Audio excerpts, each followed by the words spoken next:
আমি বিজ্ঞানী জগদীশ চন্দ্র মহাকাল। আমার মিসাইলের প্রভাবে সারা বিশ্বে পড়ে যাবে আকাল। হবে হবে, পরমাণুর জায়গায় আর দুটো নারায়ণ বিড়ি দিতে পারলে মনে হয় আমার মিসাইলটা আরো বেশি শক্তিশালী আর জোরালো হবে, যাতে একটা মিসাইল মারলে দুইটা দেশ ধ্বংস হয়ে যেতে পারে। দেখি করি।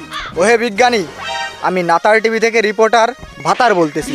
আপনি আপনার মিসাইল সম্পর্কে কিছু বলেন।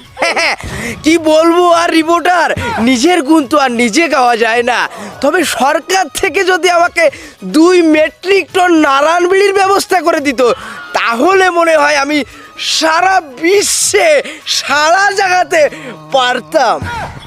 ওমাকাল, তুমি আমারে মুসার কামড় থেকে বাঁচার জন্য গায়ে যে বিড়ির তামাক লাগাচ্ছি কইলে, আমার ওই তামাক লাগানোর পরের থেকে কিরাম দাদির মতো ফুলে ফুলে উঠেছে।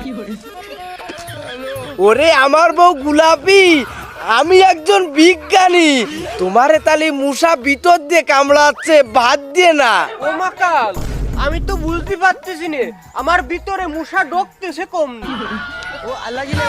ওরে বিটি, তা যদি তুই বুঝতিস তাহলে বিজ্ঞানী তো তুই হতিস, আমি না।